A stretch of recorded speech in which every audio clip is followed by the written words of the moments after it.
Hello guys, ઇન્ડોઆઈએસમાં આપનું સ્વાગત છે। આજનો પહેલો ક્વેશ્ચન કેસ્પિયન સીના બારામાં છે। જુઓ, નીચે તમને 4 દેશો આપેલા છે। આ 4 દેશોમાંથી કેસ્પિયન સી સાથે કયા દેશોની બોર્ડર છે એના વિશે તમારે ઇન્ફોર્મેશન આપવાની છે। 4 દેશો કયા છે? જ્યોર્જિયા, કઝાકિસ્તાન, તુર્કમેનિસ્તાન અને ઈરાન। હવે તમારી પાસે ઓપ્શન છે 1 2 3, 1 3 4, 2 3 4 અને 1 2 3 4। તો આ 4 દેશોમાંથી કયા દેશની બોર્ડર કેસ્પિયન સી સાથે છે એના વિશે તમે ઇન્ફોર્મેશન આપો, રિવિઝન કરો। આ ક્વેશ્ચન ખૂબ જ ઇમ્પોર્ટન્ટ છે। યુપીએસસી, જીપીએસસી અને સ્પીપા તમામ એક્ઝામમાં કેસ્પિયન સીના બારામાં ક્વેશ્ચન આવેલા છે। અને સ્પીપાની એક્ઝામની આપણે વાત કરીએ તો 2019ની પ્રિલિમ એક્ઝામમાં જ ક્વેશ્ચન આવ્યો હતો। તમે પેપર ડાઉનલોડ કરીને જોઈ લેજો, રાઈટ। તો બહુ જ ઇમ્પોર્ટન્ટ છે, પેપર ડાઉનલોડ કરવા કરતાં કેસ્પિયન સીનો મેપ જોઈ લેજો, વિશ્વાસ રાખવાનો થોડો, રાઈટ। હવે આપણે બીજો ક્વેશ્ચન ડિસ્કસ કરીએ, ઇન્ક્લુઝિવ વેલ્થ રિપોર્ટ। આ ક્વેશ્ચન યુપીએસસી માટે ડિઝર્વિંગ ક્વેશ્ચન છે। ડાયરેક્ટ ક્વેશ્ચન બનશે કે ઇન્ક્લુઝિવ વેલ્થ રિપોર્ટ કોના દ્વારા રિલીઝ કરવામાં આવે છે? World bank, world economic forum, UN environment અને ચોથો ઓપ્શન છે United nation framework convention on climate change. તો આ 4 જે ઓર્ગેનાઇઝેશન છે એમાંથી કોના દ્વારા ઇન્ક્લુઝિવ વેલ્થ રિપોર્ટને રિલીઝ કરવામાં આવે છે એના વિશે ઇન્ફોર્મેશન આપો, રિવિઝન કરો। બહુ જ ઇમ્પોર્ટન્ટ ક્વેશ્ચન છે। અને આજનો last question national Payment Corporation of ઇન્ડિયાના બારામાં છે। યુપીએસસીએ ઓલરેડી એનપીસીઆઈ વિશે ક્વેશ્ચન પૂછેલો છે। તો આજે તમને અહીંયા 3 સ્ટેટમેન્ટ આપેલા છે અને 3 સ્ટેટમેન્ટમાંથી તમારે કરેક્ટ સ્ટેટમેન્ટને આઈડેન્ટિફાઈ કરવાના છે। હવે આપણે સૌથી પહેલું સ્ટેટમેન્ટ રીડ કરીએ। National Payment Corporation of India is an umbrella organisation for operating retail payment and settlement system in India. એટલે કે એનપીસીઆઈ એક અમ્બ્રેલા ઓર્ગેનાઇઝેશન છે જે ભારત દેશની અંદર રિટેલ પેમેન્ટ અને સેટલમેન્ટ સિસ્ટમને ઓપરેટ કરે છે। તો આ તમને ખબર હોવી જોઈએ કે એનપીસીઆઈ રિટેલ પેમેન્ટ અને સેટલમેન્ટ સિસ્ટમને ઓપરેટ કરે છે કે નહીં। તો આના વિશે તમે ઇન્ફોર્મેશન ચેક કરો। પછી it is an initiative of reserve bank of India and Indian banks association. તો આ આરબીઆઈ અને આઈબીએ એટલે કે જે ઇન્ડિયન બેંક્સ એસોસિએશન છે તો એનો ઇનિશિયેટિવ છે કે નહીં એ પણ તમને ખબર હોવી જોઈએ। અને એનું થર્ડ સ્ટેટમેન્ટ છે it has been incorporated as a for profit company under the provision of the companies act 1956। એટલે કે આ એનપીસીઆઈ એક ફોર પ્રોફિટ કંપની છે। ફોર પ્રોફિટ લખ્યું છે, ધ્યાનથી જોજો। હવે તમારે આમાં ચેક કરવાનું છે કે એનપીસીઆઈ એક ફોર પ્રોફિટ કંપની છે કે નોટ ફોર પ્રોફિટ કંપની છે, આ તમને ખબર હોવી જોઈએ।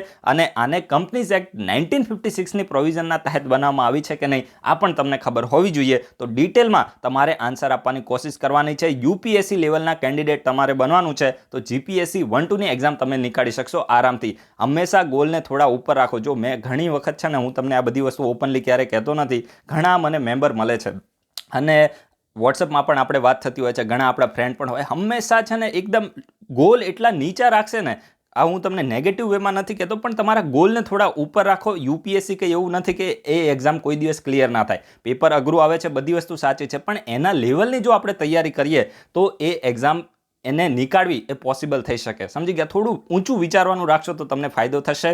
અને એવું નથી કે ઇમ્પોસિબલ છે, ઘણા બધા લોકો નીકાળે છે, થોડું સ્માર્ટ વર્ક એમાં કરવું પડે। ક્વેશ્ચનને કઈ રીતે સોલ્વ કરો, હવે જો હું તમને થોડી ટ્રીક પણ આપી દઉં કે જે રીતે આ પહેલો ક્વેશ્ચન છે ને આને તમારે સોલ્વ કરવો હોય ને કે ભાઈ કેસ્પિયન સીને કેટલા દેશોની બોર્ડર ટચ થાય છે, તો જસ્ટ ખાલી તમે 1-2 વખત ખાલી એ મેપને તમે જોયો હોય તો તમને ખબર છે કે જ્યોર્જિયાની બોર્ડર એની સાથે ટચ થતી નથી। તો તમે અહીંયા જ્યાં પણ તમને જ્યોર્જિયા દેખાય છે ને પહેલો ઓપ્શન તમને એક જ્યાં દેખાય એને એલિમિનેટ કરી દો। હવે બાકીના 3 દેશો છે કે નહીં તમારે જોવાનું આવતું જ નથી। તમે જુઓ કે એક નીકળી ગયો બધેથી તો ડાયરેક્ટ એનો આન્સર સી આવી ગયો। તો આ રીતે એલિમિનેશન ટેકનિકનો તમારે યુઝ કરવાનો હોય છે। આસાનીથી કોઈ પણ ક્વેશ્ચન સોલ્વ થાય પણ થોડું તમારે સ્માર્ટ વર્ક કરવું પડે ને થોડી પ્રેક્ટિસ પણ કરવી પડે, આસાનીથી નીકળી જાય। પણ ક્યારે પણ એવું નહીં વિચારવાનું કે યુપીએસસી આપણા કામનું નથી, જીપીએસસી 1-2 આપણા કામનું નથી, તો આપણે તો ભાઈ સચિવાલયને લાયક છે। મારે 1-2 ભાઈબંધ છે આવું જ બોલતા ભાઈ મારે તો સચિવાલય જ કરવી છે, મારે તો આ જ કરવી છે। ભાઈ આ બધી વસ્તુ થોડું નેગેટિવ જેવું તમે વિચારશો ને એવા તમે થઈ જશો। એટલે હંમેશા થોડું ઊંચું વિચારવાનું રાખશો તો તમને ફાયદો થશે। કોઈ એક્ઝામ એવું નથી હોતું કે ભાઈ એની માટે આઈઆઈટીના લોકોની જરૂર પડે છે। આઈઆઈટીના મૂર્ખા હોય ને ત્યારે યુપીએસસી જીપીએસસીમાં આવે કે ભાઈ તું આઈઆઈટી કરીને આમાં આવ્યો,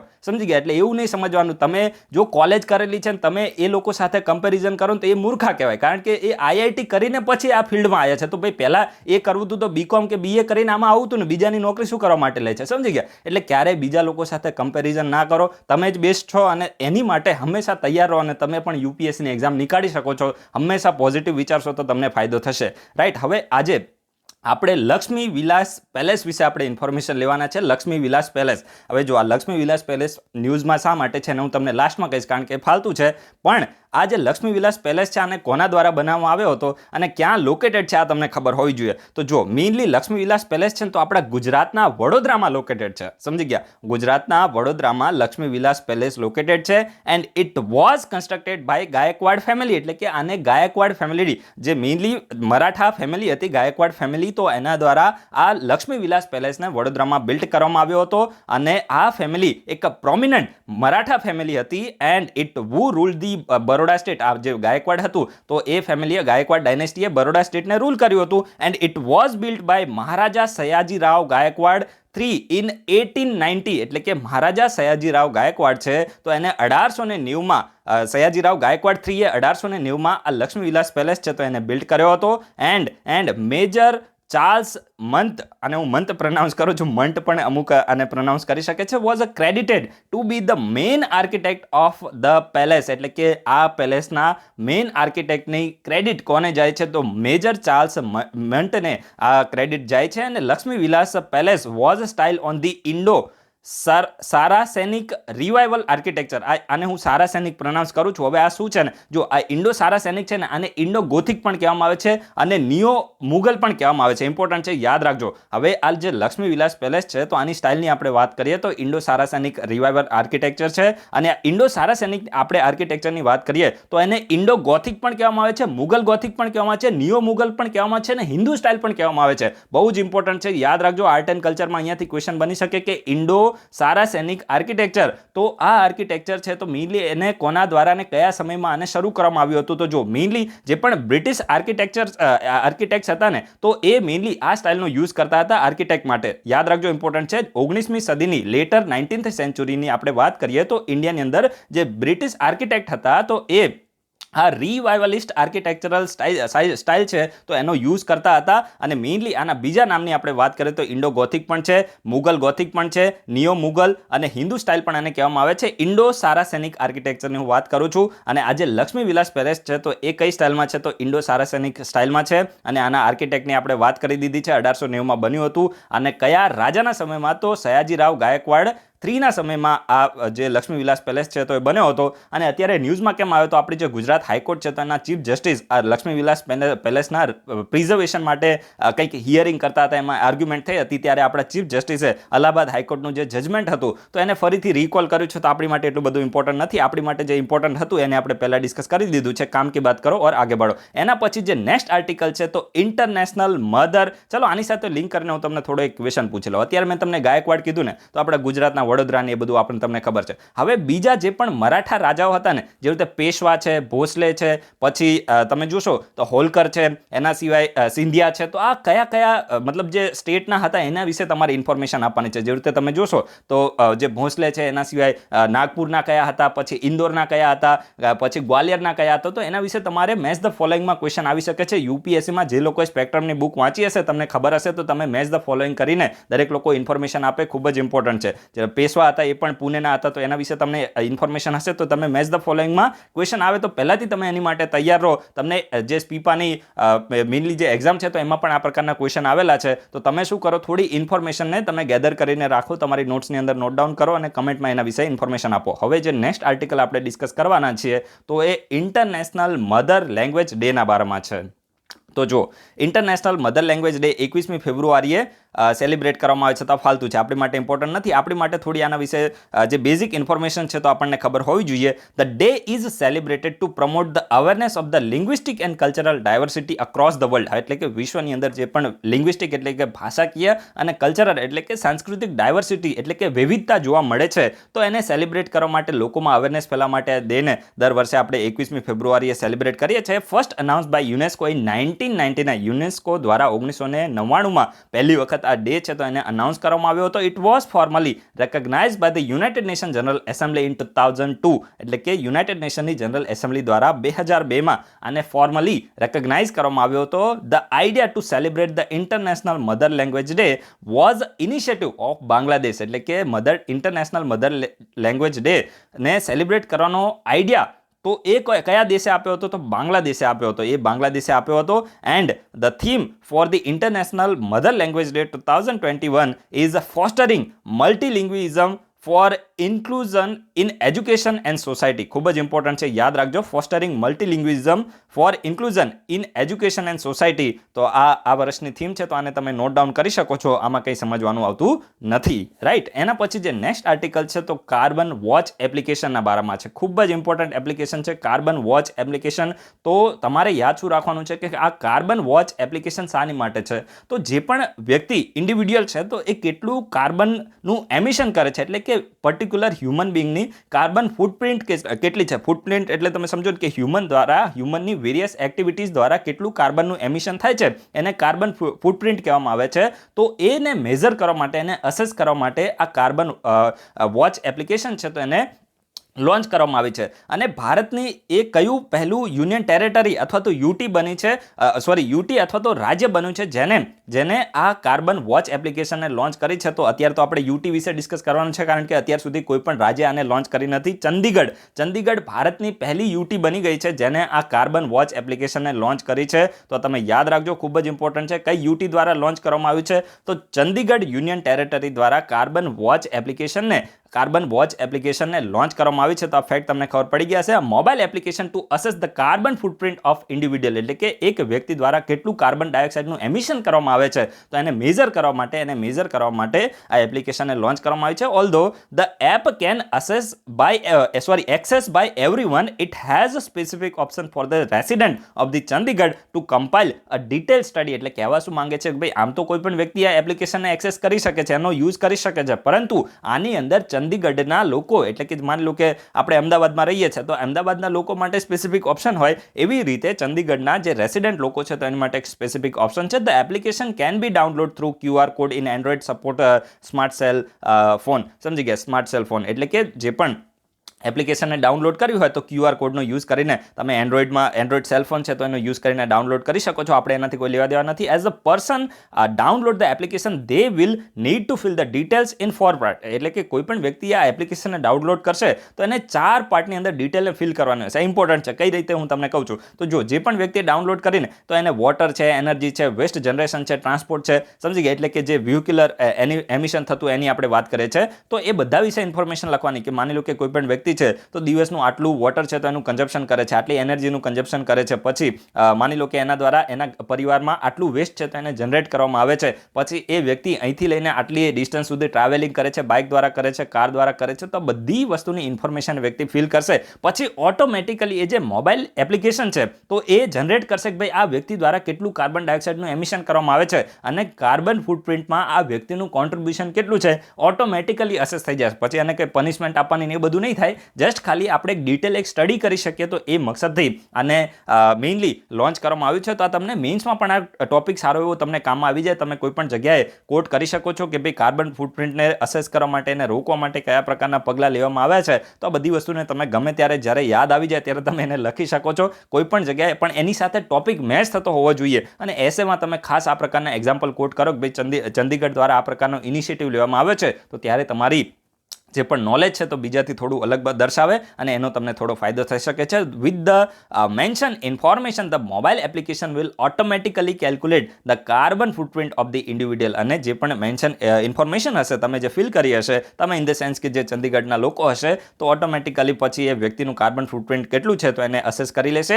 the application will also provide information such as the national and world average emission. એટલે કે આમાં બીજી પણ ઇન્ફોર્મેશન હશે કે ભાઈ નેશનલ લેવલની એવરેજ કાર્બન ડાયોક્સાઇડનું એમિશન કેટલું છે, વૈશ્વિક લેવલ ઉપર કેટલું છે, અને ઇન્ડિવિડ્યુઅલ લેવલ ઉપર વૈશ્વિક લેવલે કેટલું ઓન એન એવરેજ કાર્બન ડાયોક્સાઇડનું એમિશન કરવામાં આવે છે. અને કાર્બન ફૂટપ્રિન્ટને ઓછી કરવા માટે, એટલે કે કાર્બન ડાયોક્સાઇડનું જે પણ એમિશન થાય છે એને ઓછું કરવા માટે શું કરવું, તો એના વિશે સજેશન પણ આ એપ્લિકેશન દ્વારા આપવામાં આવશે. અને કાર્બન ફૂટપ્રિન્ટ શું છે તો મેં તમને ઓલરેડી કીધું છે. It is an amount of the green house gases especially the carbon dioxide released into the atmosphere by the particular human activity. એટલે કે જો કાર્બન ફૂટપ્રિન્ટ એટલે કે જનરલી એમાં જે મેઇનલી ગ્રીન હાઉસ ગેસીસ છે તો એ આવે, પણ ગ્રીન હાઉસ ગેસીસમાં સૌથી મેજર ગેસ કયો છે? તો એ છે કાર્બન ડાયોક્સાઇડ. તો આમાં મેઇનલી કાર્બન ફૂટપ્રિન્ટમાં કાર્બન ડાયોક્સાઇડને ધ્યાનમાં લેવામાં આવે છે, અને પર્ટિક્યુલર હ્યુમન એક્ટિવિટી દ્વારા એટમોસ્ફિયરમાં કેટલો કાર્બન ડાયોક્સાઇડ રિલીઝ થાય છે તો એને કાર્બન ફૂટપ્રિન્ટ કહેવામાં આવે છે. તો આ ફેક્ટ પણ તમે યાદ રાખી શકો છો, ઇમ્પોર્ટન્ટ હતો, રાઈટ? એના પછી જે નેક્સ્ટ આર્ટિકલ છે તો યુપીએસસી જીપીએસસી તમામ એક્ઝામ માટે ઇમ્પોર્ટન્ટ છે. નર્ચરિંગ નેબરહુડ ચેલેન્જ. અહીંથી ક્વેશ્ચન આવશે કે નર્ચરિંગ નેબરહુડ ચેલેન્જ એ કઈ મિનિસ્ટ્રી દ્વારા લોન્ચ કરવામાં આવ્યું છે? તો ministry of housing and urban affairs. બહુ જ ઇમ્પોર્ટન્ટ છે, યાદ રાખજો. Ministry of housing and urban affairs દ્વારા નર્ચરિંગ નેબરહુડ ચેલેન્જ છે તો એને લોન્ચ કરવામાં આવ્યું છે. It is a challenge four cities to develop and implement the activities to improve the quality of the life of young children and there families. એટલે કહેવા શું માંગે છે કે આ નર્ચરિંગ ધ નેબરહુડ ચેલેન્જ છે તો એને મેઇનલી શા માટે એને લોન્ચ કરવામાં આવ્યું છે? તો જે પણ સિટી એરિયાની અંદર બાળકો રહે છે, યંગ ચિલ્ડ્રન રહે છે, તો એમની અને એમના પરિવારની ક્વોલિટી ઓફ લાઈફને ઇમ્પ્રૂવ કરવા માટે, એટલે કે એમના જીવનની ક્વોલિટીને ઇમ્પ્રૂવ કરવા માટે આ nurturing the neighbourhood challenge ministry of housing and urban affairs દ્વારા લોન્ચ કરવામાં આવ્યું છે. દરેક લોકો યાદ રાખે કઈ ministry, housing and urban affairs. શા માટે? તો મેઇનલી બાળકો અને એના પરિવારની ક્વોલિટી ઓફ લાઈફને ઇમ્પ્રૂવ કરવા માટે ઇનિશિયેટિવને લોન્ચ કરવામાં આવે છે. The urban affairs ministry has announced the name of 25 cities selected for nurturing the neighbourhood challenge under the smart city mission. એટલે કે મેઇનલી કહેવા શું માંગે છે કે સ્માર્ટ સિટી મિશનના તહેત આ નર્ચરિંગ ધ નેબરહુડ ચેલેન્જને લોન્ચ કરવામાં આવ્યું છે, અને અત્યારે ministry of housing and urban અફેર્સે 25 જેટલી જે સિટીઝ છે તો એને સિલેક્ટ કરી છે કે ભાઈ તમે આ જે નર્ચરિંગ ધ નેબરહુડ ચેલેન્જ છે તો એને તમે ઇમ્પ્લિમેન્ટ કરો. તો આપણે 25 સિટીને યાદ રાખવાની જરૂર નથી, પણ એટલું તમે યાદ રાખો કે આ સ્માર્ટ સિટી મિશનના તહેત આવે છે નર્ચરિંગ ધ નેબરહુડ ચેલેન્જ, અને ministry of housing and urban affairs mainly અને નોડલ મિનિસ્ટ્રી છે. એના પછી જે નેક્સ્ટ આર્ટિકલ છે તો ખૂબ જ ઇમ્પોર્ટન્ટ આર્ટિકલ છે, ગુરુ રવિદાસના બારામાં છે. આજે બધા આર્ટિકલ ખૂબ જ સારા એવા આર્ટિકલ છે. અમુક વખતે એવું થાય છે કે સાવ ફાલતુ બધા આર્ટિકલ હોય છે, પણ હવે આપણે કરવું તો પડે તે, રાઈટ? તો ગુરુ રવિદાસ વિશે આપણે થોડી આજે ડિસ્કસ કરવાનું છે. તો જો દિલ્હીમાં છે ને ગુરુ રવિદાસ ઉપર કોઈ એવું ફંક્શન હતું, અને એમાં આપણા પ્રેસિડેન્ટે, આપણા જે રાષ્ટ્રપતિ છે રામનાથ કોવિંદ, તો એમને સ્પીચ આપી કે ભાઈ ભારતની અંદર આપણા કોન્સ્ટિટ્યુશનમાં જે પણ સોશિયલ જસ્ટિસ છે, ફ્રીડમ છે, ઇક્વાલિટી છે, ફ્રેટર્નિટી, આ બધા જે કન્સેપ્ટ છે તો એ ક્યાંક ને ક્યાંક ગુરુ રવિદાસ હતા. તો એમની ફિલોસોફી હતી, જીવનની જે ફિલોસોફી હતા તો એના લાઈન ઉપર છે, એટલે કે એના બેઝિસ ઉપર છે, સમજી ગયા, એની પ્રમાણે છે. તો આ પ્રકારનું આપણા રાષ્ટ્રપતિ દ્વારા, માનનીય રાષ્ટ્રપતિ દ્વારા કહેવામાં આવ્યું છે. એન્ડ હી સેડ મેઇનલી જે આપણે કહીએ કે અધિવેશન હતું રવિદાસ ઉપર, તો ત્યાં અમને કીધું છે કઈ જગ્યાએ અધિવેશન હતું આપણી માટે ઇમ્પોર્ટન્ટ નથી, આપણી માટે ગુરુ રવિદાસ ખૂબ જ ઇમ્પોર્ટન્ટ છે. અહીંયાથી ક્વેશ્ચન બનશે, સમજી ગયા. He was a Dalit poet સંત ફ્રોમ ભક્તિ મુવમેન્ટ ઇરા. યાદ રાખજો, જે નોર્થ ઇન્ડિયા હતું, ભક્તિ મુવમેન્ટના સમયની આપણે વાત કરીએ છીએ, જે ભક્તિ મુવમેન્ટનો સમયગાળો હતો, તો એ સમયગાળા દરમિયાન આમને એક દલિત પોએટ હતા, દલિત ભક્તિ સંત હતા, અને આમને મેઇનલી નદન ઇન્ડિયામાંથી હતા, જે આપણું જે નોર્થ પોર્શન છે તો ત્યાંથી હતા. અને આ માનવામાં એવું આવે છે કે આમણે 14 થી લઈને 16મી સદીની વચ્ચે આમને એક્ટિવ હતા. તો આ તમે યાદ રાખી શકો, આમને એક ભક્તિ સંત હતા. And he belong to leather working ચમાર community, એટલે કે જે દલિત સમાજની અંદર જે ચમાર કમ્યુનિટી છે તો એનાથી આમને આપણા જે ગુરુ રવિદાસ છે તો એમને બિલોંગ કરતા હતા. અને આમના 41 જેટલા હાઇમ્સ છે, એટલે કે 41 જેટલી આમની જે પોએમને, જે આપણે કવિતાઓ જેને કહીએ, તો એને મેઇનલી જે ગુરુ ગ્રંથ સાહિબ છે તો એની અંદર શું કરવામાં આવ્યું છે? સામેલ કરવામાં આવ્યું છે. યાદ રાખજો, બહુ જ ઇમ્પોર્ટન્ટ છે. 41 જેટલી હાઇમ્સ, ગુરુ રવિદાસની 41 જેટલી હાઇમ્સ છે તો એને ગુરુ ગ્રંથ સાહિબ છે તો એમાં સામેલ કરવામાં આવી છે. આ ગુરુ ગ્રંથ સાહિબ પેલું આપણા શીખ ભાઈઓ વાળું, તમને ખબર છે, આના વિશે આપણે ઇન્ફોર્મેશન ઘણીવાર લીધેલી છે. અને ધ ફેમસ સંત પોએટ જે મીરાબાઈ હતા, જે પોએટિસ જે મીરાબાઈ હતા, તો એ પણ ડિસાઇપલ હતા, એટલે કે શિષ્ય હતા ગુરુ રવિદાસના. તો ગુરુ રવિદાસના ડિસાઇપલ કોણ હતા? તો મીરાબાઈ પણ એમના ડિસાઇપલમાંથી એક હતા. And everybody is equal in all respect, એટલે કે તમામ લોકો, તમામ રિસ્પેક્ટથી બધા કેવા છે? ઇક્વલ છે, બધા સમાન છે, irrespective of cast, colour or belief in any form of God. એટલે કે આમની ફિલોસોફી કેવી હતી કે ભાઈ તમામ લોકો, મારી માટે તમામ લોકો ઇક્વલ છે. પછી કોઈ પણ જાતિનો હોય, કોઈ પણ ધર્મનો હોય, એ કોઈ પણ એનું બિલીફ કોઈ પણ હોય, તમામ લોકો ઇક્વલ છે, આવી આમની ફિલોસોફી હતી. અને યુનિવર્સલ બ્રધરહુડ અને ટોલરન્સ, એટલે કે આપણે જે સહનશીલતા જેને આપણે કહીએ ને, યુનિવર્સલ બ્રધરહુડ એટલે કે તમામ લોકો એકબીજાના ભાઈઓ છે, સમજી ગયા, એટલે કે એક ફ્રેટર્નિટીની ભાવના જેને આપણે કહીએ, તો આવી આમની ફિલોસોફી હતી. God created man and not man created God, એટલે કે ભગવાને માણસને બનાવ્યા છે, માણસે ભગવાનને નથી બનાવ્યા, સમજી ગયા. એન્ડ હી અબન્ડન્ટ સૌગુણા. હવે જો એક નિર્ગુણ ભક્તિ હોય અને એક સગુણ ભક્તિ હોય, સગુણ ભક્તિ હોય. હવે સગુણ એટલે શું થાય કે એમાં મૂર્તિ પૂજામાં માનવામાં આવે, અને નિર્ગુણ એટલે શું થાય કે ભાઈ એમાં છે ને ભગવાનમાં તમે માનો પણ એમાં તમે મૂર્તિને આ બધું રાખવાની જરૂર ના આવે. જેવી રીતે તમે જોયું હશે આપણે ભગવાન ગણેશની પણ આપણે મતલબ જે એમની શું કહેવાય ને કે આપણે એમનું સન્માન કરીએ છીએ, એમને આપણે પ્રાર્થના કરીએ છીએ, પણ તમે જોયું હશે કે જ્યારે ગણપતિનું જે વિસર્જન થતું હોય છે તો આપણે 10 દિવસ ભગવાન શ્રી ગણેશ છે તો એમની આપણે પૂજા કરીએ છીએ, એમને જે પણ મૂર્તિ એમની રાખવામાં આવી હોય તો ત્યાં આપણે સાફ સફાઈ રાખીએ છીએ, બધું જ કરીએ છીએ. હું તમને રિયાલિટી કહું છું હ્યુમન બિંગને. પછી જ્યારે 10 દિવસ પૂરા થાય તો પછી આપણે એ ગણેશજી, તમે અહીંથી હું રોડ ઉપરથી જ્યારે નીકળતો હોય ને તો વચ્ચે એ મૂર્તિઓ છે ને એનું કામગીરી ચાલતી હોય છે. મતલબ એ લોકો જે મજૂરો લોકો મૂર્તિઓને બનાવે છે ને એની વાત કરું છું. તો આ લોકો શું કરે, જ્યારે મજૂરો એ 10 દિવસ પૂરા થાય મૂર્તિ પધરાવી દેવામાં આવે ને પછી એની એ મૂર્તિ લાવી અને પછી એને ફરીથી શું કરે, એને નવી મૂર્તિ એમાં થોડું સુધાર વધારા કરી અને બનાવીને આવતા વર્ષે ફરીથી વેચે. હવે એ 1 વર્ષના સમયગાળા દરમિયાન મારે તો એ જ રોડ ઉપરથી રોજ નીકળવાનું હોય છે જ્યાં એનું કામકાજ ચાલી રહ્યું છે. પછી તમે જુઓ કે એ મૂર્તિ એવી જગ્યાએ પડી હોય છે કે એની કોઈ હદ નથી. એક રીતે તમે જુઓ તો એક બાજુ જે ગણેશજી છે તો એમનો હાથ તૂટેલો હોય છે, પછી તમે જુઓ કે એક બાજુ પગ તૂટેલો હોય છે, એક બાજુ માથું તૂટેલું હોય છે. તો ત્યારે આ ભક્તો ક્યાં જતા રહે છે? સમજી ગયા? હું કોઈને ક્રિટિસાઇઝ નથી કરતો, પણ આપણે હ્યુમન બિંગની વાત કરું છું કે જે આપણે મૂર્તિ પૂજા કરીએ છીએ એમાં આપણે ભગવાનનું અપમાન કરીએ છીએ.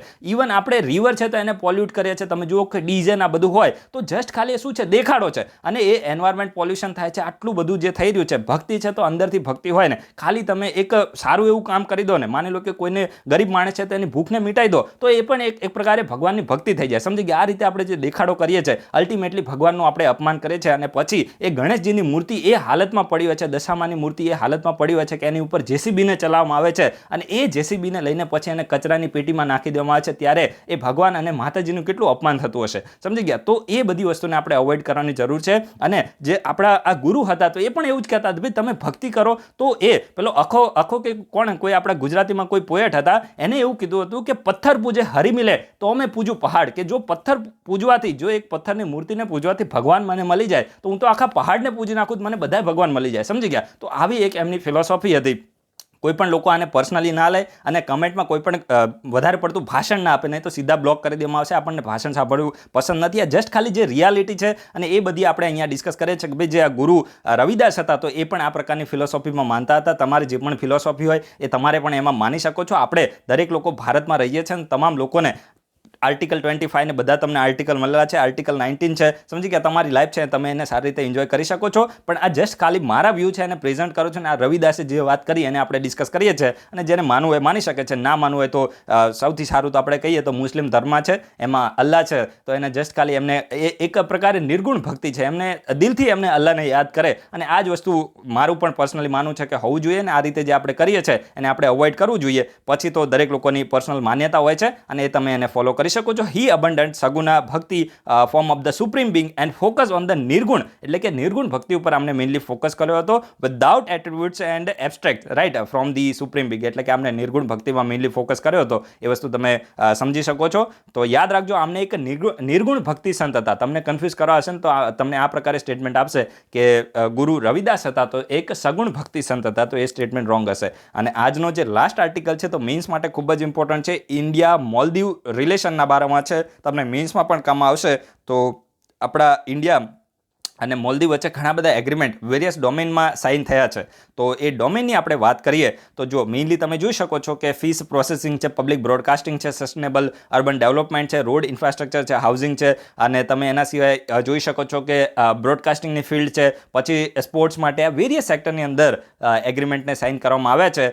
તો આપણે મેઇનલી અહીંયા જોઈએ તો ઇન્ડિયાએ $50 મિલિયન લાઇન ઓફ ક્રેડિટ આપી છે ડિફેન્સ સેક્ટર માટે મોલદીવને. સમજી ગયા? યાદ રાખજો, લાઇન ઓફ ક્રેડિટ એટલે શું થાય? લાઇન ઓફ ક્રેડિટ એક પ્રકારે ગ્રાન્ટ નથી, એટલે કે મફતમાં આપણે કંઈ ધર્માજામ પૈસા નથી આપતા. આપણે લાઇન ઓફ ક્રેડિટ એક પ્રકારે સોફ્ટ લોન હોય છે, એમાં રેટ ઓફ ઇન્ટરેસ્ટ એટલે કે વ્યાજનો દર ખૂબ જ ઓછો હોય છે. અને જે પણ લાઇન ઓફ ક્રેડિટ આપવામાં આવે તો એ પર્ટિક્યુલર પર્પસ માટે જ એનો યુઝ કરવામાં આવે છે. માની લો કે અત્યારે આપણે લાઇન ઓફ ક્રેડિટ જે $50 મિલિયન ડિફેન્સ સેક્ટર માટે આપે માલદીવને, તો માલદીવ પછી એવું નહીં કે એને $50 બિલિયન ને એમાંથી 10 છે તો એને ડિફેન્સમાં વાપરીને 40 ને પછી બીજી જગ્યાએ યુઝ કરે અને પોતાને ત્યાં પોલિટિક્સમાં માની લો કે ઇલેક્શન આવતું હોય તો ત્યાં યુઝ કરી નાખે. એવું બધું ના ચાલે. જે પર્પસ માટે એને આપ્યા હોય એ જ પર્પસ માટે યુઝ કરવાનો હોય. લાઇન ઓફ ક્રેડિટની આપણે વાત કરીએ છીએ. અને એના સિવાય the agreement will facilitate capability building in the maritime domain. એટલે કે જે મોલદીવ છે તો એની મેરીટાઈમ ડોમેનમાં એની જે કેપેબિલિટીઝ છે તો એને પણ બિલ્ડ કરશે. ડોક્ટર જયશંકર ઓલ્સો કો સાઇન્ડ UTF હાર્બર પ્રોજેક્ટ. યાદ રાખજો, આ યુટીએફ હાર્બર પ્રોજેક્ટ છે તો એ કયા દેશની અંદર છે?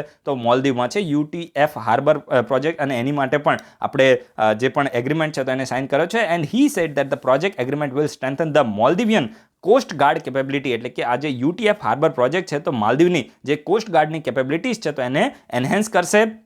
And facilitate the regional humanitarian assistance and disaster relief effort, એટલે કે જે રિજનલ હ્યુમેનિટેરિયન આસિસ્ટન્સ અને ડિઝાસ્ટર રિલીફ એફર્ટ્સ, એટલે કે તમે જોયું હશે કે ક્યારેક સુનામી આ બધું આવી જાય તો આ પરિસ્થિતિની અંદર હ્યુમેનિટેરિયન આસિસ્ટન્સ અને ડિઝાસ્ટર રિલીફ માટેના જે એફર્ટ્સ છે તો એને પણ એનહેન્સ કરશે. અને ઇન્ડિયાએ મોલદીવની અંદર સ્પોર્ટ્સ ઇન્ફ્રાસ્ટ્રક્ચરને બનાવવા માટે પણ $40 મિલિયન લાઇન ઓફ ક્રેડિટ આપી છે. તો આ ફેક્ટ તમે સારા એવા હતા બધાને તમે યાદ રાખી શકો છો. અને ઇન્ડિયા દ્વારા મોલદીવ છે તો એને ઘણી બધી વેક્સિન પણ આપવામાં આવી છે. તો એ પણ આપણા ઇન્ડિયા અને મોલદીવના જે પણ સોફ્ટ રિલેશન છે તો એને બતાવે છે. તો તમે એને પણ યાદ રાખી શકો છો. આપણે સારી એવી ઘણી બધી માત્રામાં 1 lakh additional doses of Covid vaccine પણ આપ્યું છે. તો આપણે હવે વિડીયોને કમ્પ્લીટ કરી દઈએ. બધા મહત્વના પોઈન્ટ ડિસ્કસ કરી લીધા છે. આજે બધા આર્ટિકલ ખૂબ જ સારા એવા હતા અને તમને થોડી મજા આવી હશે. ટેલિગ્રામ ચેનલ છે તો એને તમે ખાસ જોઈન કરજો. વિડીયોના ડિસ્ક્રિપ્શન બોક્સમાં તમને એની લિંક મળી જશે. અને કંઈ ના મળે તો જસ્ટ ખાલી ટેલિગ્રામમાં જઈને IndoIS સર્ચ કરવાનું છે તો તમને આપણી જે ચેનલ છે તો ટોપ ઉપર બતાવી જશે, રાઈટ. અને જે પણ ઇન્સ્ટાગ્રામ છે, ટ્વિટર છે, ફેસબુક છે, વોટ્સઅપ ગ્રુપ બધાની લિંક આપેલી છે, તમે એમાં જોઈન થઈ શકો છો. So guys, thanks for watching. તમારા બધાનો દિવસ શુભ જાય.